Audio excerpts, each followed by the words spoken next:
This is VSiN, the sports betting network. Follow the money. That's what I always say. You always follow the money. Yeah. This is Follow the Money with Mitch Moss and Pauly Howard on VSiN. Thanks for checking in here on a Football Friday, watching on YouTube TV, listening on Sirius XM channel 158, iHeartRadio, TuneIn Radio, or any of our great affiliates across the country. Heavy NFL coming up this hour, some of the marquee games that we have. You're going to hear from Nigel Seeley, some best bets in soccer this weekend. And right now we go out to the Progressive Guest Line. VSiN host Mike Somich joins the program now. His show, along with Matt Brown, is called Ready, Set, Bet on the weekends. And also does a podcast here with the network. And Patrick Maher, twice a week, Sharp Money is the name of the podcast. Somich, good talking to you, man. The game that I was talking about before the break, I said you're not afraid to lay 2 touchdowns with the team this week. A lot of crazy point spreads. Huge this weekend. But which big favorite do you really like? Yeah, a lot of backup quarterbacks as well leading to it. For me, it's the Seattle Seahawks here. Happy to lay the 13.5 once it's announced that we're going to see Phil Rivers as the starting quarterback, which is wild to say the least. This is a 44, 45-year-old man who is eligible for the Hall of Fame this year, going to be starting a football game in Seattle against what I believe is one of the best defenses in the NFL. I've got Seattle atop my power rankings right now. And while their offense has sputtered the last couple weeks, they're still winning by margin because of how good this defense is. They're setting up short fields off turnovers. They stop the run very well. This is going to be a spot where Rivers actually has to come out and throw the football successfully if he wants to possibly win the game. I just don't see how that's possible. His arm was cooked when we saw him 5 years ago. I can't imagine he has any more arm strength than he did back then. He doesn't know his current playing weight because he's gotten a little out of shape, yet you're going to throw him in against a ferocious pass rush, specifically up the middle, which is just going to cause all kinds of trouble for this Colts offense. Happy to lay the 13.5 with Seattle here, a team that can win by margin based off their defense alone. How about a couple totals now? And one of the marquee games, again, Denver, 10 in a row, yet a home dog. What about the total in this Green Bay-Denver game?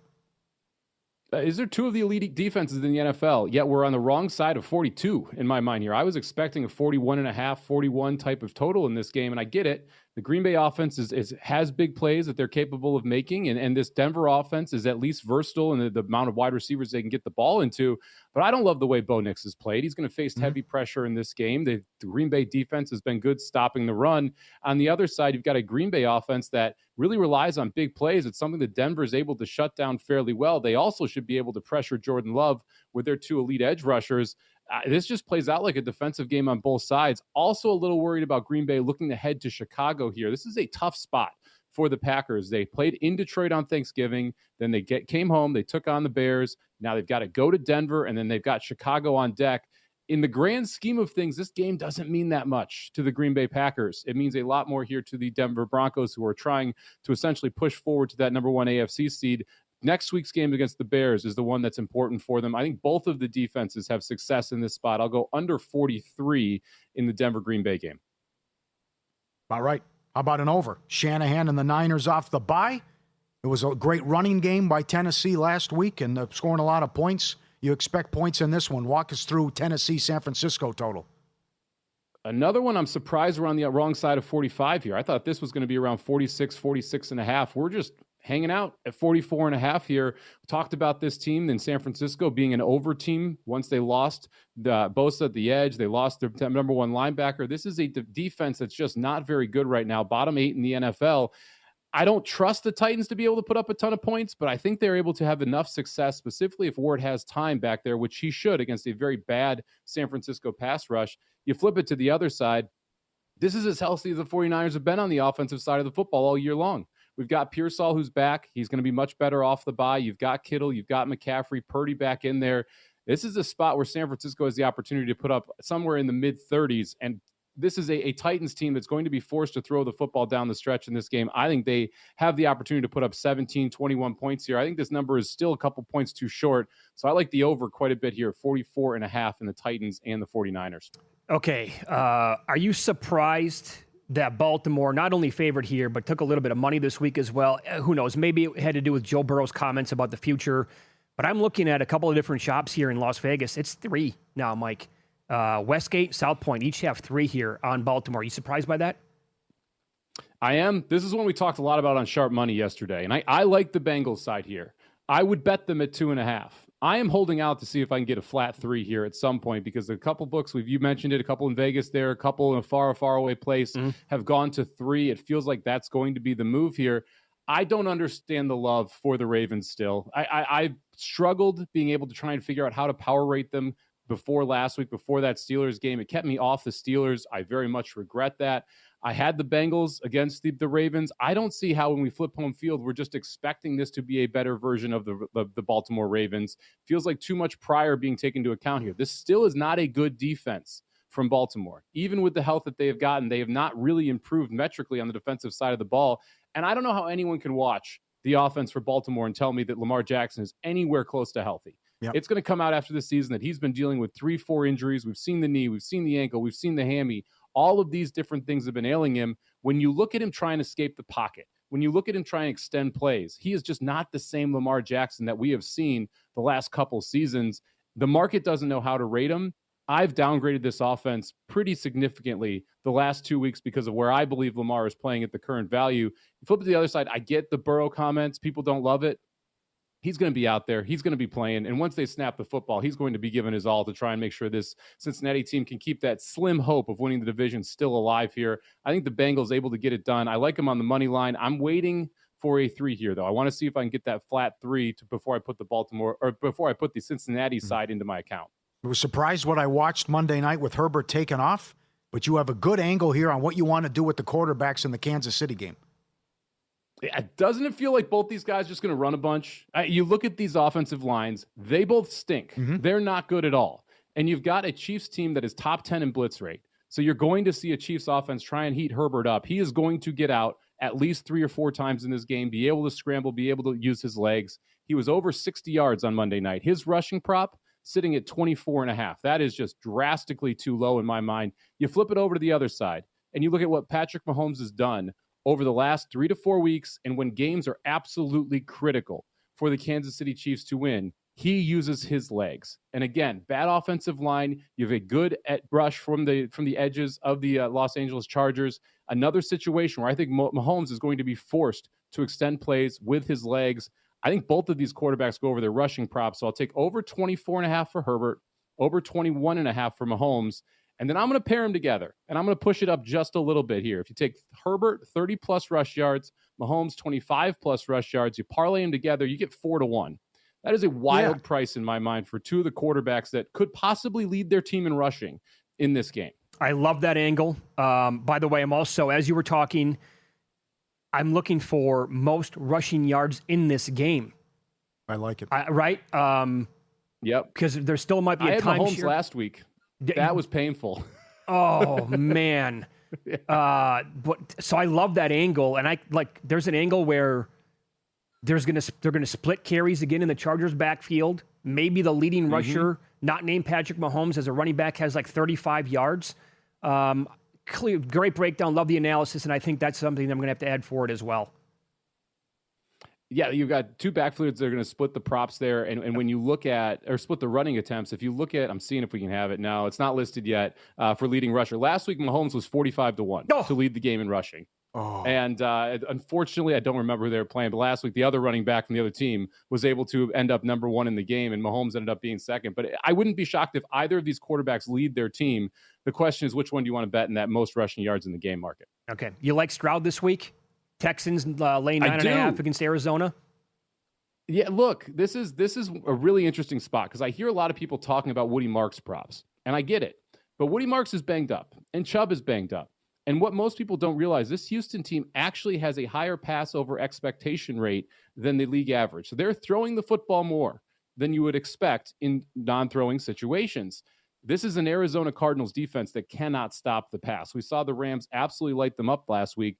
I understand the spread is 9.5, so you're looking at this and you're saying, well, what if Houston just decides to run it out?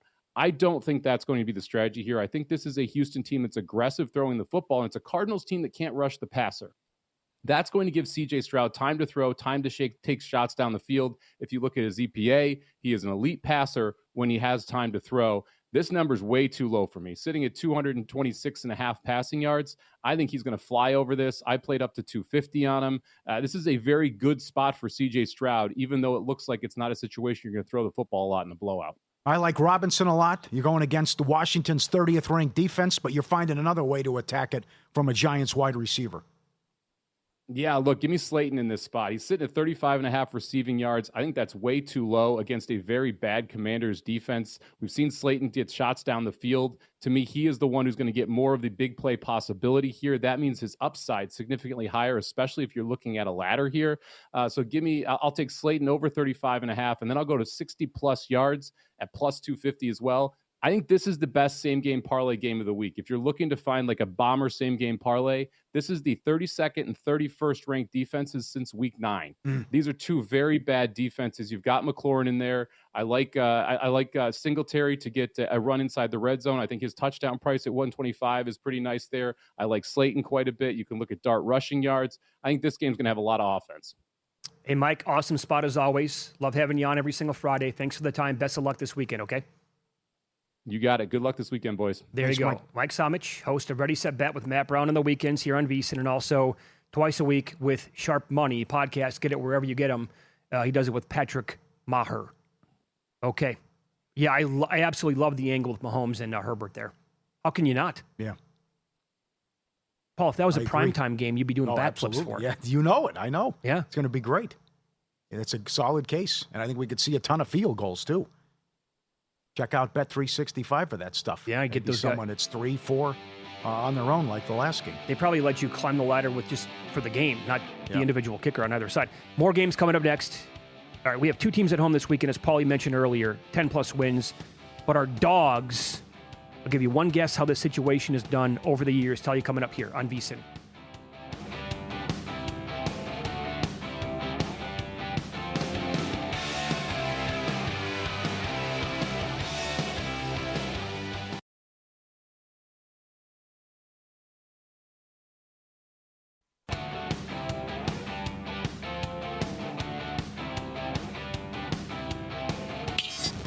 This is Follow the Money on VSiN. Welcome back. Good to have you on board. We're live in Vegas, Circa Resort and Casino here on a Football Friday. So explain again the numbers that you have on teams with a 10-game winning streak, because we have two going this weekend. 10-game winning streak, at least at home. Both quarterbacks are starting. The last time it happened, does a dog, 2005 and 1976. Both AFC title games. Patriots beat Roethlisberger, and the Raiders played the Steelers. Okay. And it's happening twice on Sunday. 10-game winning streaks, you're a home dog. Here's what I have. Thanks to Scott Seidenberg for this. VSiN host. Teams with 10-plus wins as home dogs since 2021. Mm-hmm. We've only had 7. Think about that for a second. Take a guess how they do in this game.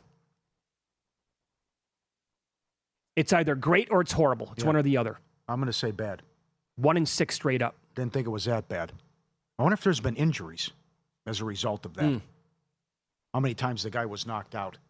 But that is strong, where you always respect the odds maker and the number, where maybe they're telling you something. Mm-hmm.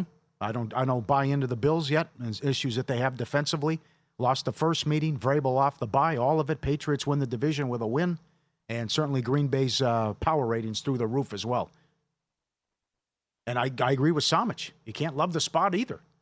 You go Detroit, you go Chicago, and then Chicago on deck. Sure. And they're for what it's worth, they are 1-6, 1-7 all time in Denver. I'll give you some trends here. I remember I think it was the last time they played in Denver. Both teams were 6-0 coming off of a bye. It was Rodgers against Peyton Manning. This Peyton Manning was like his last year. He wasn't very good. I think both teams were coming off the bye. Had to be if they're both 6-0. Because I know, okay. And Green Bay was favored by 3. And they got absolutely destroyed by Denver in that game. Yeah. So home teams are 9-1 straight up, 7-1-2 ATS, less 10. Again, they don't play every single year. Some other numbers here, vsin.com, courtesy of the great Steve Makinen. Green Bay as a road favorite since 2015, 28-12 over the total. But these two defenses, like Somich was explaining, they're two of the best in the entire league. And Matt LaFleur as a single-digit favorite since 2021. He's 25-15-1 straight up, but only 16-25 ATS. So good at winning the game outright, bad at covering, single-digit dog or favorite.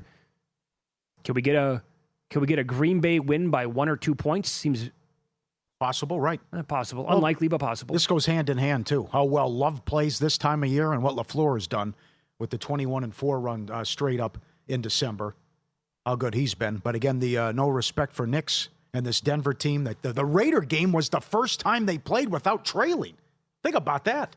So you got this 11-2 record, and it was the only time you had the lead and you weren't trailing in a game. And certainly they weren't that impressive in the win as well. I'm all about Watson here again, averaging 6.5 targets the last 4 games. They take shots to him. They will throw it deep. I just got to hit one, and I think he goes over again. But again, this is a tough week here. But I would lean Denver.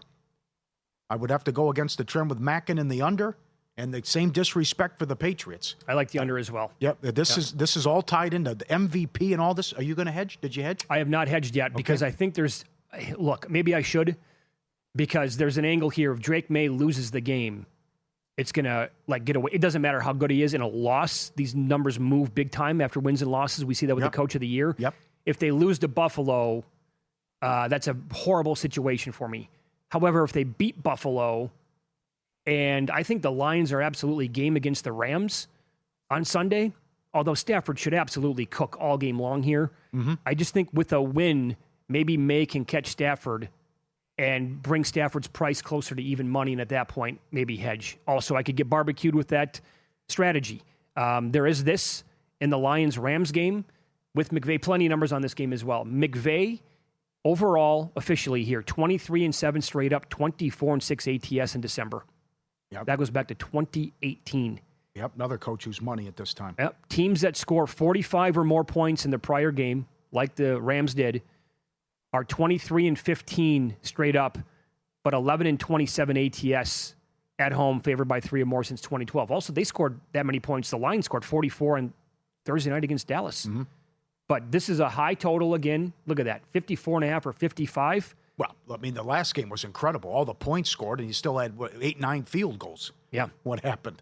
So, believe it or not, these two teams have played quite a bit here recently. 5-1 to the under. Detroit, off of a double-digit win since 2018, 19-8 straight up. They are 16-9 straight up, 20-6 ATS when they have extra rest. That goes to 2019. Very good job there. And Jared Goff, awesome against the spread as a single-digit dog. He is 18-6 against the spread. They're also very good. The combination here of Goff and Campbell, very good against teams with a winning record. 23-10-1 ATS run. I failed to mention Denver winning in as well. Are you concerned about the spot for the Rams? You got the game of the year coming up Thursday. Oh, I missed the 6.5, but I'm on Detroit this week, plus 6. Yeah. With that extra rest, okay. I just ran down all those numbers. Yeah. It's going to be hard for them to get stops, though. I mean, this is just, I think the Rams are going to go up and down the field.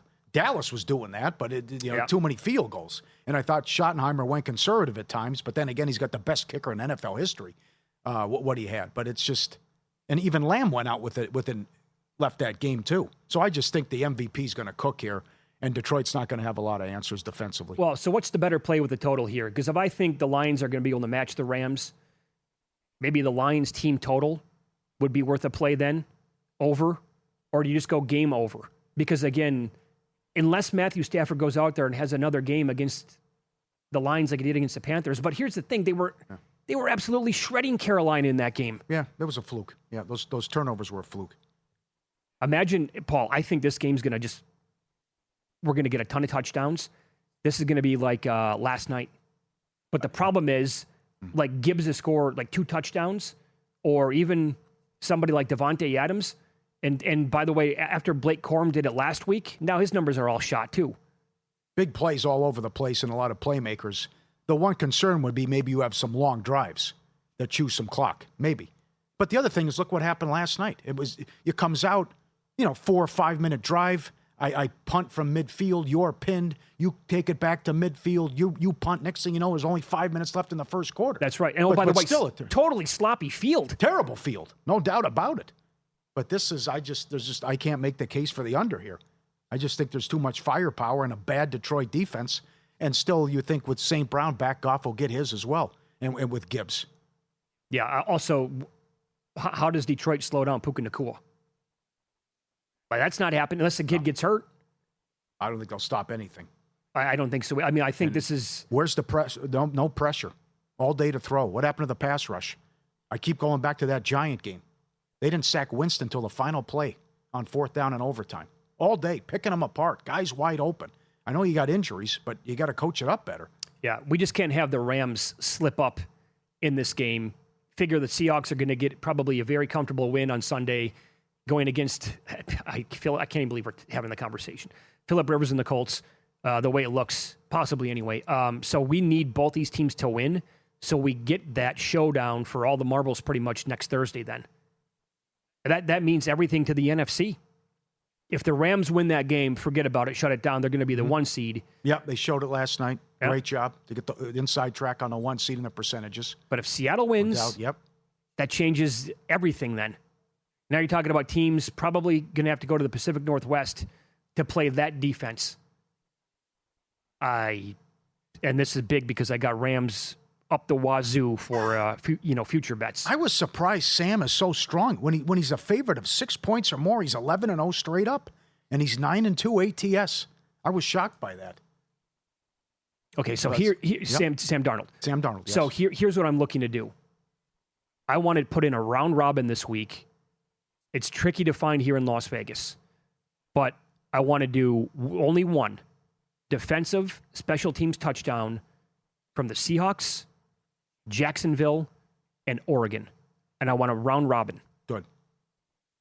If you can find that out there, you're going to have your books nationally are going to have way more options. I would love to see it on X at VSiN Live, at Mitch Moss Radio, at Pauly Howard. 8 by 2s and 3s. I want a round robin on those teams. Excellent idea. Like Omaha Steaks. Got it delivered yesterday. Phenomenal. Make the holidays unforgettable with Omaha Steaks. Holiday roast, hand-selected gift packages, top-quality meals, and memorable gifts that bring everyone together. Every steak perfectly aged and hand-carved for exceptional flavor. And as a VSiN exclusive, you get 16 free smash burgers with any order of $129 or more, plus 50% off site-wide. Everything you want, the burgers, the steaks, the sausages, the hot dogs. omahasteaks.com/VSiN. omahasteaks.com/VSiN. Minimum purchase may apply. Perfect for the holidays. Send that gift with Omaha Steaks. We'll keep cooking with the NFL up next. This coach is only 4-16 straight up in this situation over the weekend. Yikes. Find out the name next here on VSiN.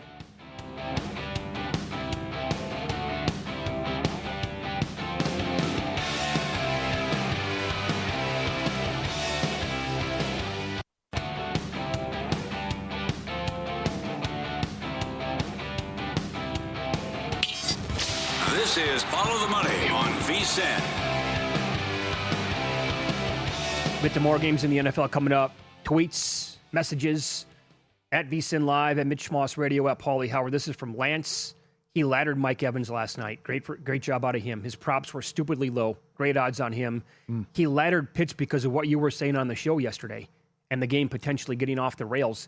Biggest winning game day week ever. Almost 10,000 last night. Good job. Great job out of him. And this is Cousins loves him, and he's had great performances against Tampa, and also you saw all the targets since Cousins has been in there. So what do you want to do in their next game and for the rest of this year? Great question. So again, you saw Cousins was bothered and irritated by the Gonzalez question after, with Pitt sitting next to him about it. I've been saying get you the ball. I've been telling him to throw. And listen, we're trying. You don't think we're trying? All these different quarterbacks and OCs. This guy's a beast. Look how big he is. Mm-hmm. The questions about the work ethic. Why does he disappear? The drops, whatever.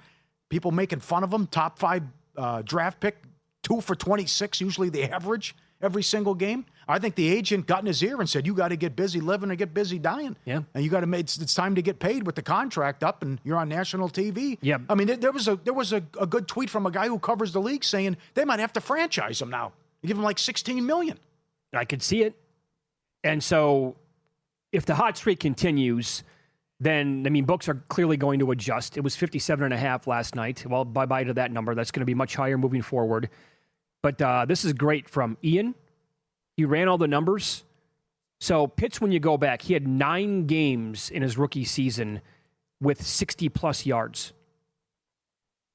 He's had 12 games since. Come on. Yeah. That's insane, Paul. Yeah. And to your point, I think that speaks to this being a him problem and not a quarterback or a coaching problem necessarily. The last 3 games has matched his previous 2 seasons worth of 80-plus yards games, which is wild. And he had 3 100-yard games his rookie year. Last night was his first game since with 100 yards. That is silly talk, man. The whole thing is. Yeah. How is that team 4-9, even though we know how bad Tampa is defensively? How do you go on a streak where you've lost 7 of 8? And you have, I know he's been out, but you have London, Robinson, Pitts, Mooney, Sills is even good. Yeah. It's. They find something there with Sills? Yeah, he's good. A little Wes Welker going on. He can get open. I don't care for the comparison. Paul, come on. That's far too lazy out of you. Come on, you're better than that. Come on. But at Arizona, Rams at home Monday night, Saints at home. I expect them to cook. Yeah. I think they'll put up good numbers again. Okay, you're on the Steelers' money line. You bet that right away. One of the first games you bet this week. Yeah. It's a Monday nighter against the Dolphins. Look, if you're wrong, Dolphins win. They're like 70-1 to make the playoffs. But Mike McDaniel is 4-16 straight up, 6-14 ATS as a single-digit dog. Awesome. Now you got the bad news with Watt. He's out. Mm-hmm. But again, what Humans mentioned last night on the pregame, since 1992 at home on Monday Night Football, the Steelers are 22-1 straight up. And I think the loss... You're kidding. Yeah, and I think that loss was when COVID to Washington. I don't even think you can count that. When you only had like 10 people were allowed to come in. So it's just nuts how that continues in their automatic on Monday night going back. This is not like a couple years. It's 1992. So it was a great win last week. Wow, okay. Yeah, no, it was a great win last week. But I can't trust Tua in the elements here or Miami. I am concerned about Achane and gashing him on the ground now they don't have Watt. But this is a game I don't think goes well for Tua. To your point, though, incredible job that they're in the mix and how they've hung in there.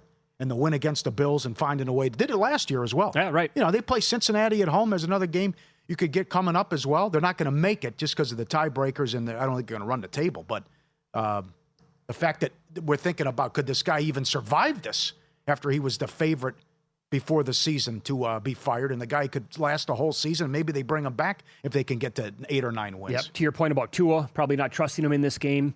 2-12 straight up, 5-9 ATS, last 14 against teams with a winning record. In prime time overall, Sunday, Monday, Thursday, Miami's on a 14-4 under streak, going all the way back. Okay, so Vikings get the Cowboys. That's the Sunday night game. In primetime games, Minnesota is 26-14 under since 2015. Dallas, Sunday night, since 2016, 16-9 under.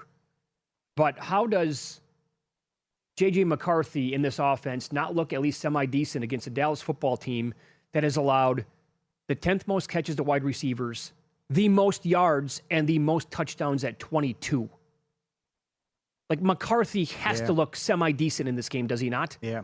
I know, schizophrenic, though. I mean, you get shut out one week, and then you pitch a shutout the next week. Yeah, right. You know, it's unheard of. But there's a lot of positives beating Washington 31 rip. Defense was awesome. But this one, I think they're going to put pressure on him. They won't be able to run the ball, and he'll struggle a little bit. Now, we'll see if Dak plays clean football, but how good they've been offensively, and the season's on the line as well. And I think they bounce back. But, that was certainly Goff and St. Brown and Gibbs. I think it's a different ballgame going against McCarthy in this offense. And the Dallas defense have been playing well up to that point that Detroit put it on them. Commanders are playing at the Giants. This is going to be Jackson Dart. They're off the bye. They're laying less than a field goal. How are they, against a Commanders team that has 17-33 ATS against their division going back to 2017. This team has been one of the most disappointing in the entire league for a long, long time. This year anyway. And I like the Giants a lot. I think 2.5 is too short. You like Wandale. Somich said he likes Slayton. Yep, I like Dart rushing yards over, too. This is what got him here. This is what he's going to do. He's aggressive. That's how he's built.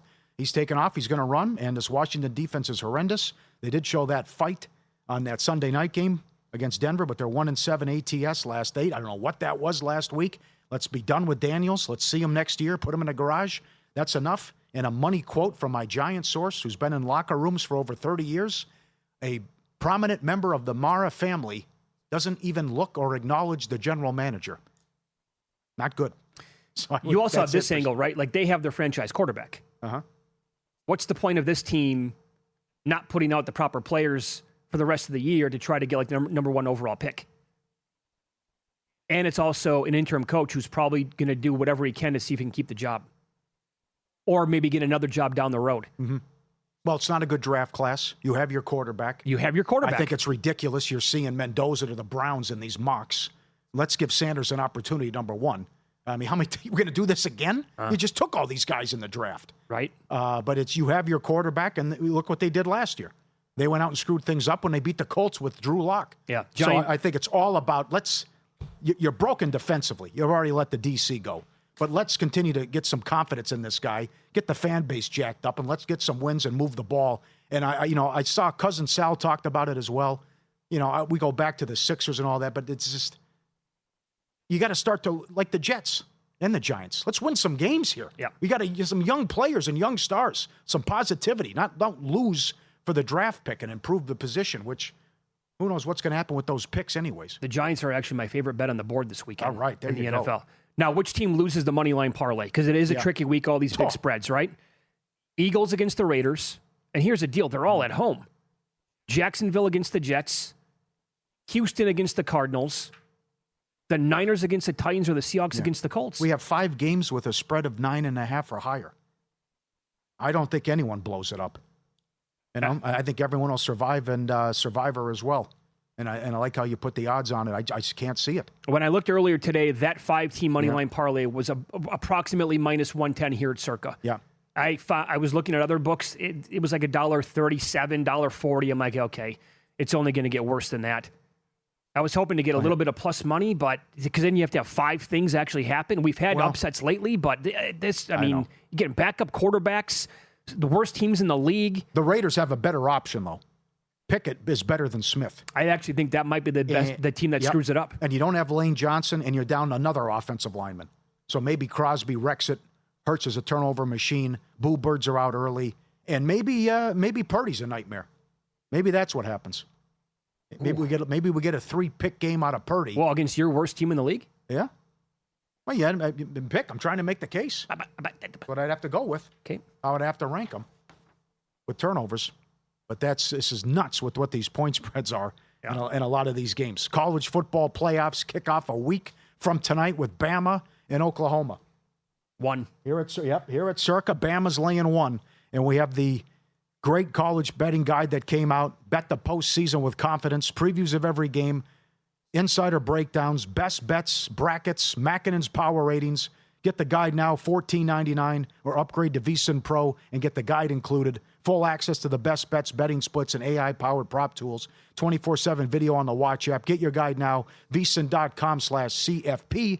It's excellent. Burke and the crew did an excellent job, and there's a lot of creativity with the props and who's going to win it with the picks.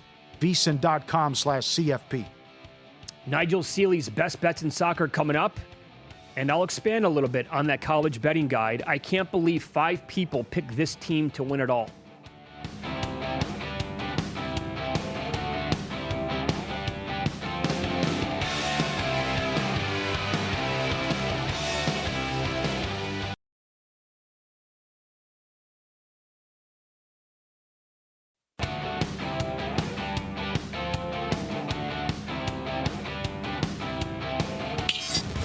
This is Follow the Money on VSiN. Ross Tucker coming up. He's been on Army football games a lot over the years. We'll talk Army-Navy with him. He's also on the call with Jets-Jags, and we'll get into Army-Navy here as well and the crazy underrun we've seen over the years, and a great tidbit on service academies with their bowl record, ATS, going back since 2012. It's our old friend Nigel Seeley at Seeley_Nigel on X. Well, usually our weekly visit to talk a little soccer and the Prim, and he starts it off with Burnley. Take it away, Nigel. Hello everybody, it is Nigel Seeley here, and I am back to look at the best bets for this weekend's card in the English Premier League. Some big games in the Premier League. Arsenal, the leaders, play the bottom club, Wolverhampton Wanderers. They're minus $8 to get the win there. They're going to be a very, very heavy bet on Saturday afternoon. But I'm going to concentrate on three other matches where I think the best value lies in the English top flight. My first bet comes in the 12:30 Eastern Time kickoff between Burnley and Fulham. This might not be the most glamorous of matches. Every one of Burnley's home matches this season have cashed on under 2.5 goals, and I expect this to be quite tight.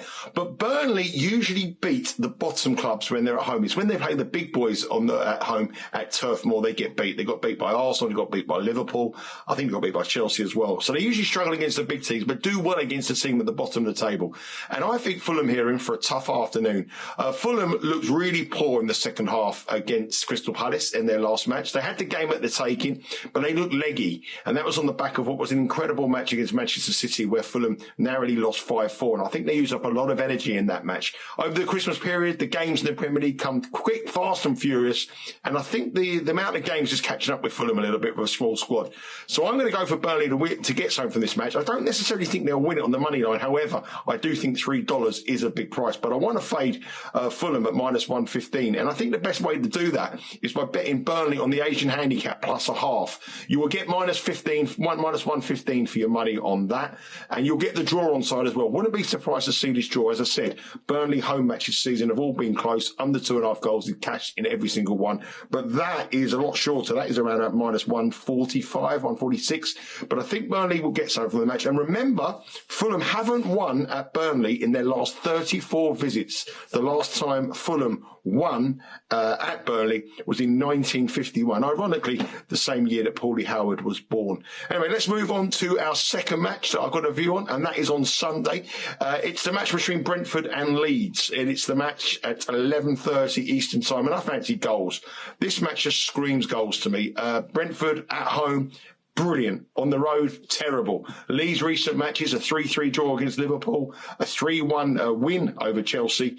But I just think there's goals in this match. Brentford at home just come out the blocks fast. Their last three matches, they've scored 3 goals in every single one of their home matches. Very different from what they are on the road. And I just think goals here. I'm staggered that the over 2.5 goals in this match is around only minus 115 again. I think that's a very, very generous price. I expect goals. Over 2.5 goals for me in Brentford against Leeds. I also missed out a bet on the early kickoff on Sunday. It's the match between Crystal Palace and Manchester City at Selhurst Park. I didn't go to the Crystal Palace party this year, but I heard it was a good affair, and a lot of the players didn't turn up.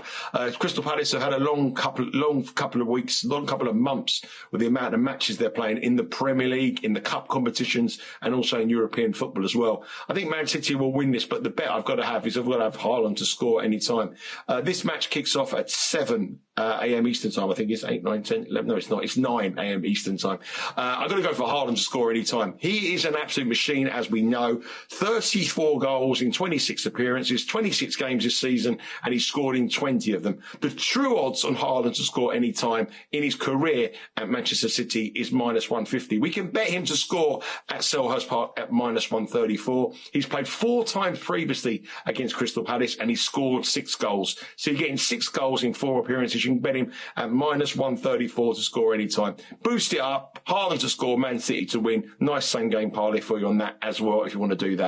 And finally, one bet in the English Championship, and it's in the early kickoff. This one is early. It's 7:30 a.m. Eastern Time on Saturday, the early kickoff. And it's at Carrow Road, the home of Norwich City, a team struggling at the bottom. They're playing a Southampton side who got relegated from the Premier League last season. It took a little bit of time to get going, but they sacked their manager, Will Steele. They brought in a new manager, and since he has been in charge, they have won 6 of their last 7 matches while he has been a manager. In all of those 7 matches, they've scored at least 2 goals in every single one. They've got a striker in Alan Armstrong, who's the best striker in this division. They're up against a Norwich side who are in terrible form, haven't won in the Championship, only once actually since September, languishing at the foot of the table, and a resurgent Southampton at even money can win at Carrow Road. So they're my 3 bets for the Premier League. I'm going to go with Burnley to cause a shock, plus a half. against Fulham. So we get the draw on side. That man, Erling Haaland, to not do a shock and to score at any time. Brilliant record against Crystal Palace. He scored 6 goals in 4 matches, and you can bet him at -134. And I'm going to go for goal. What was the other one I was going to go for? I can't remember what the other one I was going for. Oh, goals in Brentford v Leeds over 2.5. And finally, obviously in the Championship, probably my best bet of the weekend, actually, Southampton to beat Norwich. Have a great weekend. Enjoy the rest of the show. And Mitch and Pauly, get your people to call my people. I'm still up for this PK challenge. I'll be in the States next year for the World Cup. And I want to show you what it's all about. Take care. Can't wait. Have to do it. Can't miss. Bill 80, Derek Stevens, let's get on it. And I really like his pick in the Championship League. Norwich is awful. Some good numbers there. Our VSiN contributor, Mr. Bet Rivers, excellent job. Nigel Seeley. The PK challenge will never happen. Well, I'm ready to go. That's you can't blame me, though. Humans went out and practiced that one, bought a ball and everything. Brought it in. You're on vacation. So Jesus. I hope it does happen because you guys are going to get laughed out of the casino. Oh, it's going to be so good because everyone's against us. Yeah, no one thinks that's right because you have no chance. Yeah. I can't wait. It's easy. It's easy. When's the last time you kicked a soccer ball? Oh, it's been a long time. Is it? Yeah, absolutely. How hard can it be, though? You're just guessing if you're a keeper. What were you going to say? I've actually gotten a lot better recently because Sebastian, now at 19 months, loves kicking. So he and I kick soccer balls back together like all day long. It's awesome. Bend it like Beckham. It's great. And he's really good. I can't believe it. Yeah. Just got to avoid stepping on the wrong foot and then falling on his face. But, that'll come with age. Sure. So more nuggets here on the the betting guide, the college football playoff betting guide. Who did you pick to win it all? Buckeyes. Okay. Big Ten runs this sport. It does. They kick ass and take names. So that's 2 of us then. 5 people are on Ohio State to win it. We're 2 of those 5. 10 people overall pick Georgia. I got news for you. They're not getting past Ole Miss. Wow. I think I was the only person to pick Ole Miss to get by Georgia. I hope you're right. Brad Powers made a good point. All right, they look great against Bama. How about they couldn't move the ball against Georgia Tech? That's right. 5 people picked Oregon. Wow. I'm not there. I don't. Great job defensively, but I don't think they're that good. They're losing to Texas Tech? I hope so. They should. All they have to do is fix the red zone offense. Stop settling for all those field goals, and they'll make a deep run. 2 people pick Indiana, 1 on Miami, 1 on Alabama to win the whole thing. That was Super Dave Ross. No Indiana love. Wow. So also, you're going to get a pick for every bowl game, side and total, Mackinnon, Adam Burke. Both guys like Washington and the over against Boise tomorrow. Surprised at the move. Up to 10 now. Right. They liked it at 9.5. So if you were reading it earlier and you tailed them, got that better number. In my opinion, the best quarterfinal games would be Oregon, Texas Tech, Oklahoma, Indiana, not Alabama, Indiana, Ole Miss, Georgia, and Miami, Ohio State. Although that game you can't go wrong. A&M, Ohio State could be really good as well. And the best semifinal possibilities, in my opinion, would be Texas Tech, Indiana, and Ole Miss, Miami. Not Ohio State, Georgia. I want to see Ole Miss, Miami. How popular is Bama? Way too popular. They are. They're peppered throughout the entire betting guide. You've been to one of these before. It's awesome tomorrow. Army, Navy. Yeah. So you had 16 straight unders, and then the last 3 meetings we've had 2 overs and a push with the total. It's 38.5. This is the lowest total this year in a Navy game. Navy 4.5 now up. There's a 7 at BetMGM. I thought I saw a 7 here briefly at Circa. I like Navy, but again, look what happened last year. Army had that great season, 1 loss. Notre Dame beat Tulane, and then came in and got buried 31-13. Horvath too good. I don't think you'll see Army shock them here. I think Navy's too good, and this is great from Brad Powers. Service academies in bowl games since 2012. 18-3 ATS. Maximum effort. Yep. No opt-outs. We're ready to go. We come up ready to work, and we deliver. Navy is moved to 4. Check out the date. They played January 2nd against Cincy. He expect guys to leave, hit the portal from Cincinnati in that game. And then we already talked about I'm on Army. That has moved. They opened a 3.5-point dog. They're now laying 5.5 in the Fenway Bowl against UConn. Mora left, took the Colorado State job. Great numbers. Yep. 18-3 ATS since 2012, the service academies and Bulls. I will say this. Yeah, I went to the Army-Navy game. One year was in Baltimore. The other year was in Philadelphia.